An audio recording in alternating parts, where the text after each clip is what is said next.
TJ the Wheel Joe coming at you live. It is Monday, January the 5th, 1:45 p.m. Central Time, Texas time. We're going to recap the moves that I've made today. That way we can try to go as live, close to possible whenever I make a trade. It's hard. It's hard to do it because it turns out I make trades like throughout the day. So what I'm gonna do is I'm gonna try to go live in the mornings, and then I'll do a recap in the afternoon. The recap in the afternoon is going to be a lot shorter. It's going to be 15, no more than 30 minutes in the afternoons, unless there's like an earnings call or something, and we're going to like tune in to that or something like that. So that's going to be kind of the idea, provided that I have a window with FaceTimes. So today I have a window with FaceTimes because I had a cancellation. So here we are. Anyway, let's get into it. Let's get into it. This should show me all the metrics that we have going on here. Let me just look here. Yeah, super. So we're up across the board in a really, really big way. We'll start out with the little count. Let me get over to the other side, though. Let me get over to this side here because it's just the white shows a little bit better on the screen.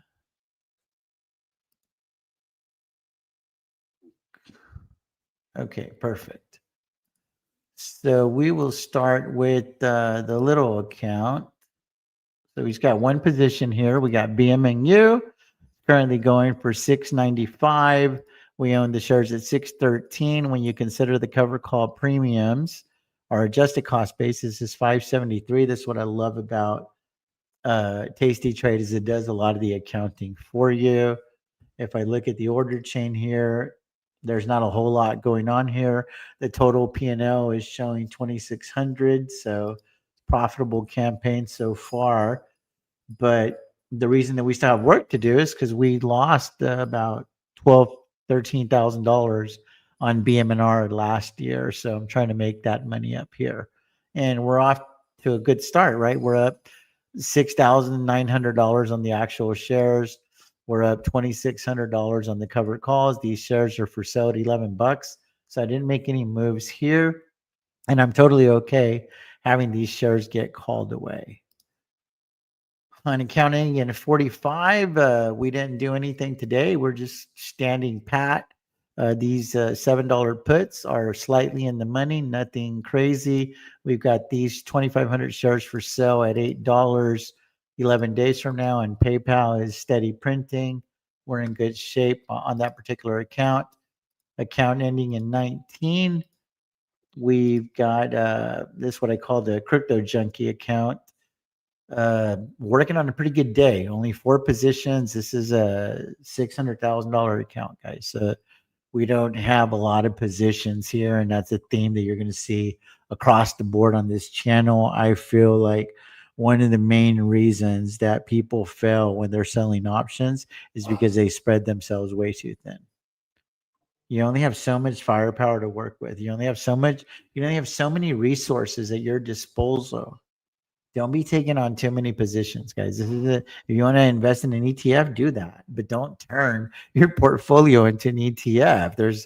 You're doing yourself a disservice, in my opinion. You can have 5 core positions, maybe an additional 5 that could potentially turn into kind of like the draft, right? So you have like your 5 starters if it's a basketball team, and then you draft your bench warmers. And then those bench warmers, it's like next man up. If something happens to one of your starters, that's kind of the way to look at my portfolio. Anything past that, it's ridiculous. No more than 12 positions ever, because you're just not going to have enough money to rescue those positions, because inevitably something's going to go down. Hey guys. Doorbell rang. Sorry about that. So what do we got going on here? We got BMR. We got 2,000 shares at $39. We got the shares for sale at 42. MSTR. We got puts at 140. We've got puts at 160. And on PayPal, we've got puts at 55, Palantir.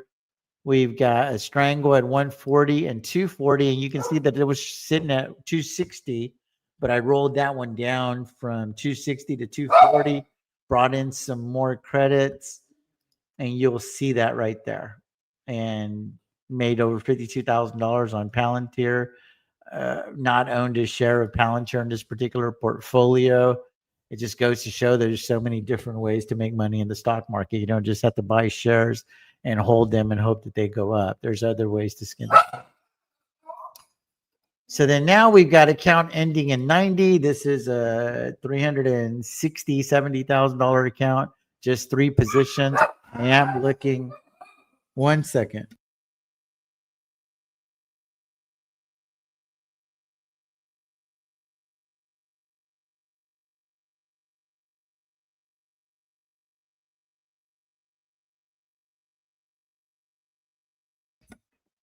I am looking to add another position with this particular portfolio, but before I do that, I have to make sure that this BMNU, and MicroStrategy trade worked out. So in BMNU, we got 10,000 shares bought at 550. We got the shares for sale at $8, 11 days from now. We got an agreement to buy 10,000 more shares at $7. So it's got to see how that one all plays out. I think it's going to be okay. Looking at the order chain here, we still got a little bit of ground to make up here, but I think we're going to be okay. Then on PayPal,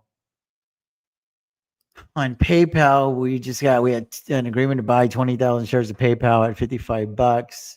There's $28,000 of extrinsic value, and we got capital requirements of 85,000. Let me see if I can make that slightly bigger. No, I lose my capital requirement. I need that metric. And then on MSTR, we got an agreement to buy 2,500 shares at 160, $71,000 of extrinsic value, utilizing $33,000 in capital. When you have portfolio margin, guys, it's just an absolute game changer. Absolute game changer. You got to be careful though. Account ending in 01. This account is on the precipice of $900,000 already. We got 4 positions in the portfolio. That's right, $900,000 account, 4 positions. I cannot stress this enough. I sound like a broken record, guys, but I'm telling you, you're spreading yourself too thin. Go do your homework. Pick 5 companies that you absolutely believe in. Those are going to be the core items in your hamburger stand. Now you've got a license to go print money. There's 10, 20, 30, 50, 200 accounts. What are you doing? What are you doing? Like, this is not a video game. This is not a video game. This is your livelihood. This is your hamburger stand. I mean, how are you gonna have a hamburger stand and then you're trying to offer chili cheese fries and Chinese and Frito pies and everything? I mean, there's not enough surface area in your hamburger stand. You don't have enough square footage to do all that. You're gonna have to focus. We've got MSTR. We've got puts at 140 with $6,300 of extrinsic value. Feeling pretty good about those. This is account ending in 01, right? Yeah. BMU, we've got no more shares. I sold the shares today. Could have made a little bit more money, but I held on to the shares, but that's okay. We locked in a nice little win there. And then we got an agreement to buy 10,000 more shares at $6. And we got an agreement to buy 10,000 more shares at $8. Those are in the money. So we're still going to likely be in this position here again. And if not, well, we make another $10,000, $9,500 of extrinsic value. And we can keep selling puts at $8, $7, $6, and just keep printing money that way. We don't want to take ownership of a BMNU again unless it dips under, in that $6 range. We will take ownership at $8, but then we'll just sell calls at $8 and eventually try to get rid of those shares. But this isn't a trade that you want to overstay your welcome, guys. This NAV erosion and volatility drag and all that stuff, it's a real thing. It's a real thing when you're dealing with those leverage plays, so be careful. PayPal, an agreement to buy 30,000 shares at 55. This position starting to print a little bit. And then on Palantir, we got a real nice strangle, 140 and 240. You're going to see a theme there where the 260s is because we close those out. So we went from 260 to 240, brought in some more premiums. If we look at the order chain here, made over $150,000 on Palantir in this particular portfolio. Just been an absolute money printer for us. So this portfolio is looking really, really good. If there is an opportunity on a pullback, I would consider another position for this particular portfolio. But for right now, I'm really, really happy with what we got here. I wouldn't mind end phase. I wouldn't mind end phase. I feel like would look really good in this portfolio.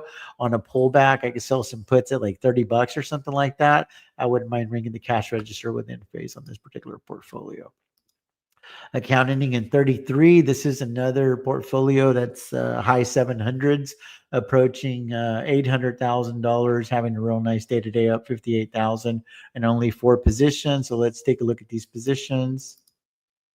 We've got BMNU. We got 10,000 shares. We got an agreement to buy 20,000 shares at $7, and then we got 7,500 of these shares for sale at $9. I've got 2,500 squatters there. I closed out these $11 calls. So let me see if I can put those shares for sale at $9. See if I can get that filled. So like right over here, we do another 25 contracts and try to get it filled at like 21 just to get it done. Yeah, it's $500. Oh, it doesn't let me do that. That's weird. Wonder why that is. Let me look. Let me study the position. We got 10,000. Oh, because there's an agreement to buy 140,000 worth. I guess it doesn't tell me. That is so weird. That's so weird. I have to call the trade desk after that because I should be able to sell those 25 calls. PayPal. What's going on with PayPal? This is an agreement to buy 30,000 shares of PayPal at $55. This position is printing money.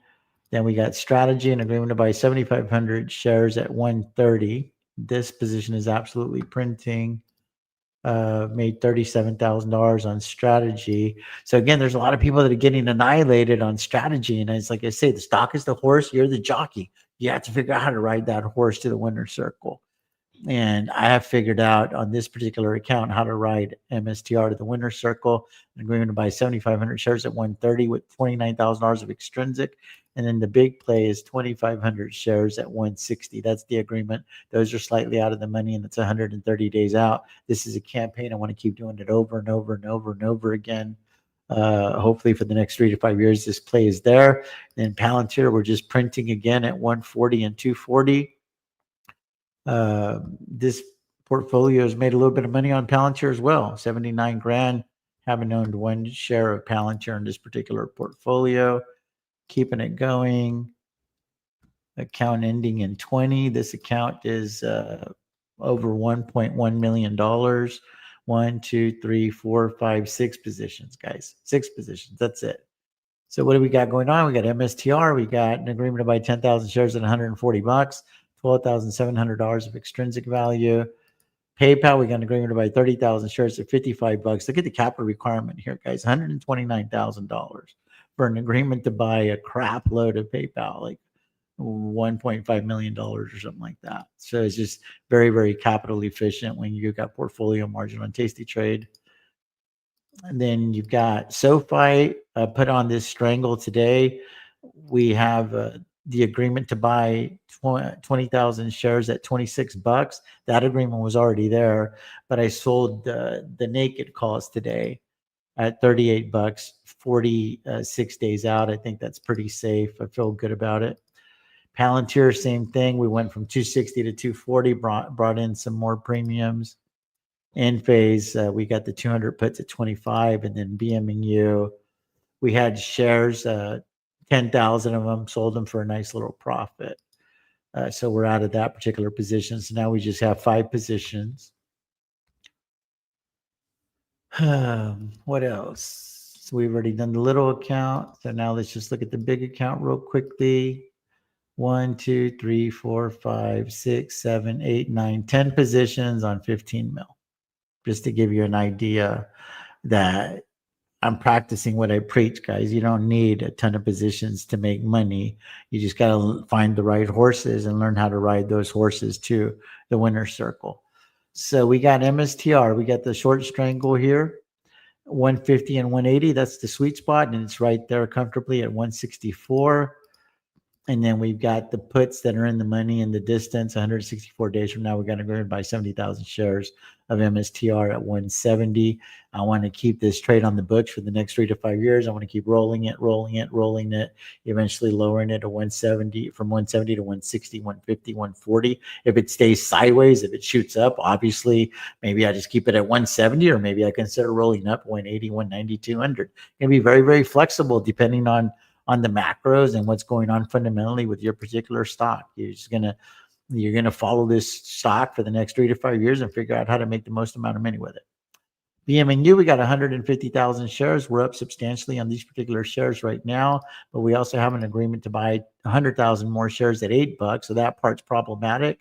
And then we put the shares up for sale at $9. We collected 20 cents. It wasn't what we were hoping, but $30,000 is $30,000. We couldn't have the squatters there. We brought in $30,000 and we agreed to sell these things at $9. And they're more than welcome to take these shares at $9. I don't care if it's trading at 19.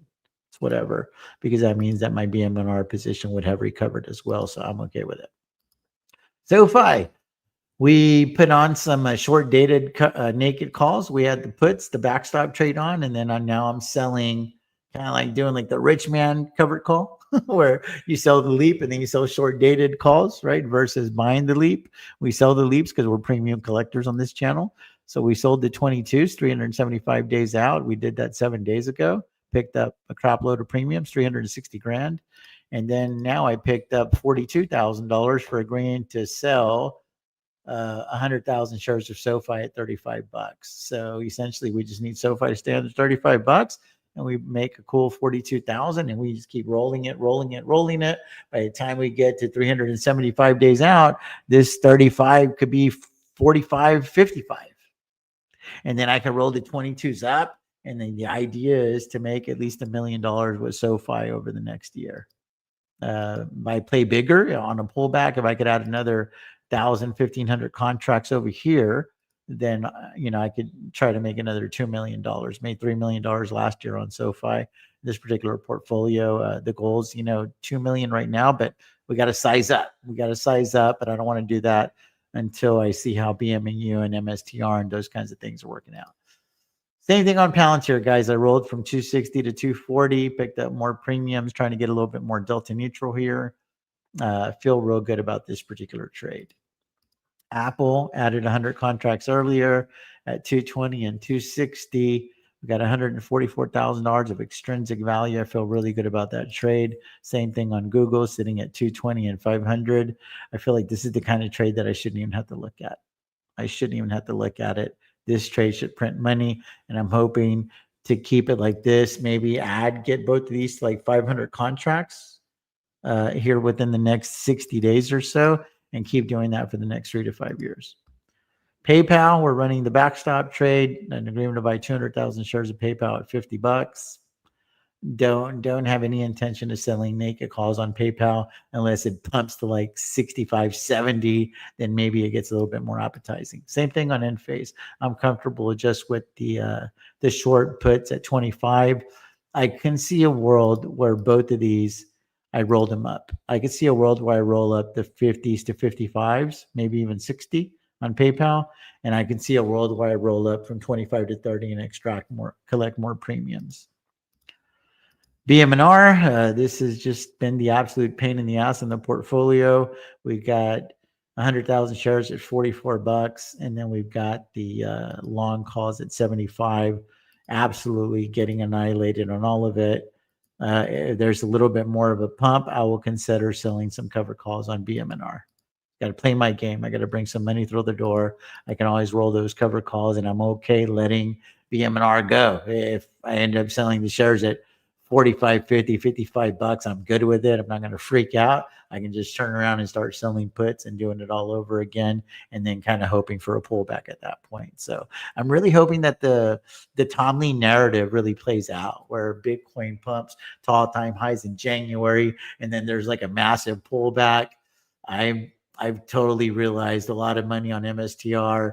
Ethereum goes up. I make a lot of money on BMNU, BMNR. ASST, and then I'm sitting on a shitload of cash, and then I'm just selling massive amounts of puts, trying to get it signed again at better prices. Because right now I've got a $44 entry. I would like to be out of this trade for a profit and then get back into it and have like a $40 entry or $35 entry. That would be really, really awesome, because then I could have 250,000 shares instead of just 100. So ASST, this is my moonshot play. It's recovering a little bit. Got 250,000 shares at 137, and then we've got this. We've got the long calls. We got 5,000 leaps at 250. I haven't even looked at the options chain here. I should consider selling covered calls at 150, perhaps. I haven't even looked. Let me see if that's even an option. So I wonder if there's something like this, just 11 days out. Would there be? No, I don't think there would be any takers. And that'd have to be more like way over here. Yeah, there's just not a lot of juice in that lemon. Yeah, I'm not going to do all that. Yeah, this thing needs to pump. This thing needs to pump. If not, there's just no money there. But it was in the 70s something, like 79 or something like that cents. So it's done pretty well in the last 2 or 3 trading days. So just need a couple more days like that. And then we look up and you're like, shit, I'm even. And that's when it's like, okay, do you just want to get out and get even? Get out for a break even and redeploy the money elsewhere? Maybe bring on Amazon back into the fold, or go revisit an NVIDIA or something like that. That could be a possibility. Or I'd be like, no, I was swinging for the fences, and I understand that when you swing for the fences, there's that high probability that you could strike out, but I want to stick with it. I want to stick with it. And right now, that's kind of where I'm at. I want to stick with it. I want to see this thing through. I think this thing could pump to $10 if Bitcoin goes to all-time highs. So we'll see. We'll see. Anyway, let me check in with you guys. And that is the recap. So that covers all the trades that I made today. I know there's a lot of you guys like following along and stuff. Appreciate the 84 people rocking with me live. I know that more people will tune in around this time because Amit's not on yet. So I get it. Where are we at here? We did this one. We did this one. Happy New Year. Love this. My portfolio is touching all-time highs again, and my only bag holder is BM&R. Right on. Hey, man, I've come across your stuff. I'm in high school. I'm going to try to study it. Right on. Hey, what's going on, Mr. G? Take a quick look at Bloom Energy. Premiums or juicy may be a good cash grab play. I am not taking on any new tickers this year until I manufacture the win on BM&R and MSTR. I need to have all of my resources for the plays that I got on. There's a lot of great opportunities out there, but I'm rocking with what I got. Love it. We had to rank the tickers for a 30K portfolio. Rank PayPal, Enphase, BM&R, BM&U, CleanSpark, Riot. Man, of those, I feel like CleanSpark and Riot make more sense if you only got 30K. On a pullback, BM&U, but just in and out swing trading. It's all going to be crypto centered, right? I don't think 30K is sufficient enough to play PayPal, in my opinion. Enphase would be good too. I like all of those, but my clear-cut winner would be a tie between CleanSpark and Riot. Yeah, CleanSpark or Riot. Either one, you'll be fine. Appreciate you guys. Amazing. It'll be. I did a small tax harvest lot. Well, small, it's like 6 figures. For last year, and I got to wait like 3 weeks. Once that happens, Amazon is going to be back on the portfolio and a strangle, probably 500 contracts, very, very wide, and it'll be in the portfolio for the next 3 to 5 years. Love SoFi. SoFi is just money printer. Appreciate you. Once a month on X. Hey guys, if y'all subscribe to X, y'all need to get the $3 subscription memberships package on YouTube, because I won't always be going live for the public It's my lives are usually for members only. It's just this week that I'm doing all public to give you guys an opportunity. If y'all want to do even just a $3 membership on YouTube, it's going to give you access to all the lives. But I don't do FaceTimes for the $3 memberships. Those are for the $9 or $10 and above levels. I think it's every 3 months on that level, and then $25 is once a month. And then I have the higher level for the people that have bigger portfolios and they want to talk to me weekly. Apple is shaping up for put soon.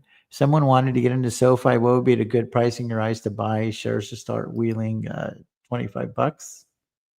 You can make it work with SoFi at $25. Like if it was me right now and I'm like, I just want to be in this name, I'd be selling puts at like $27.50 and hoping that it tanks and it rolled down to $25, take assignment at 25, sell the calls back at $27.50, then turn around and start selling puts at 22 and run the coverage strangle on SoFi.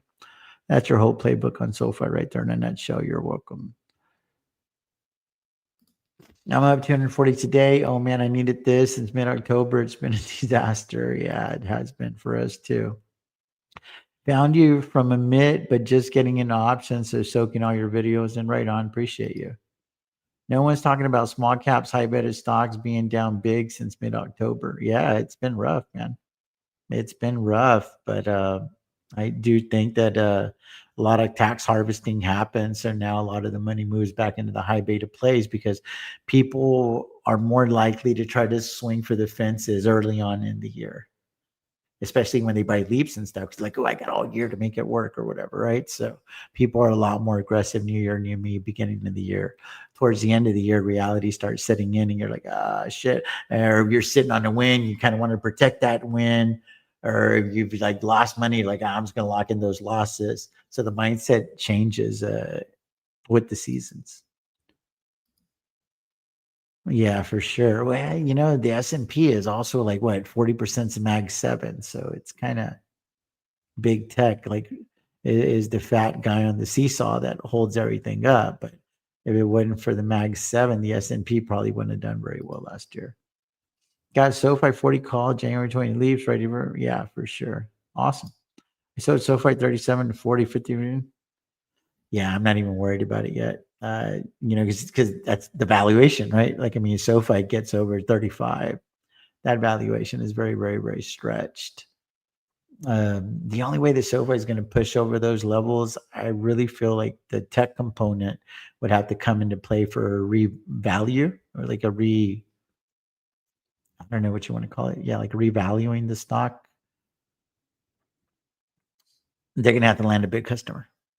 Galileo's going to have to come across with a big customer. And then at that point, SoFi could see 40, $45 in short order. I feel past that, you know, even if they hit all the numbers that they were going to hit, I think SoFi won't just wait at 30, 32, 35. It'll be incremental. But for it to go from like 29 to like 40 real quickly, Galileo would have to announce a real big customer or something like that.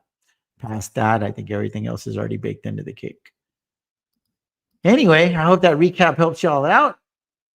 I'm good. I feel like everything's good. My conscience is clean. I don't have to do anything. What do we got here? I have 200 debit spreads on BMR, 75 and 100. It looks like you're watching Chris Patel. That looks like his play. Currently down 52K in value. Max loss is 90. I'd wait. Again, not financial advice. We all have to run our own race, push our own buttons, live with the results.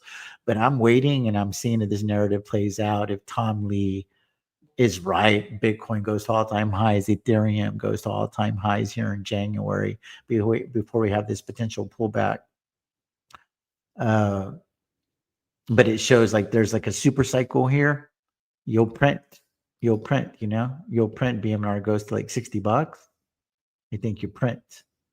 So me personally, I would say I didn't come this far just to come this far. I'd wait it out. What do you see so far by the end of the year? $40, $40, 45, optimistically. So I guess I'll call it base case. It's $40.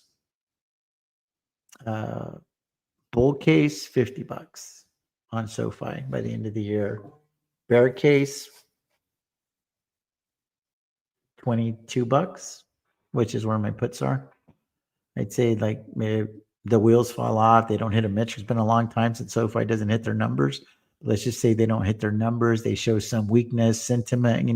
They're charging fees now for some stuff that people are kind of getting angry at. Yeah, all that stuff. All of that stuff is baked into my cake at 40. All of that stuff is baked into my cake at 40. Perfect world 50. But that's Galileo coming to the party with something special. It's just you gotta look at the valuations, man. P ratios, PS ratios, PEG ratios, they matter. They matter. At some point they matter. So I just don't see a world where SoFi is going to command, $75 like Stock Goat says and all that stuff. Now with just the metrics that SoFi is offering up right now. Now there's something like a top 5 institution that's migrating over to SoFi, an acquisition, a merger, talks of a buyout, then I can see these crazy price targets that Kyle puts out at like $75. But mostly I just think that Kyle just does it for amusement purposes. Like, he's a pumper. He's a pumper. So, and I think he believes what he's saying to be true. And I think that it's true also. I just don't think it's true in those time frames. I think you got to add a year or two. You want to get $75 on SoFi or 2026,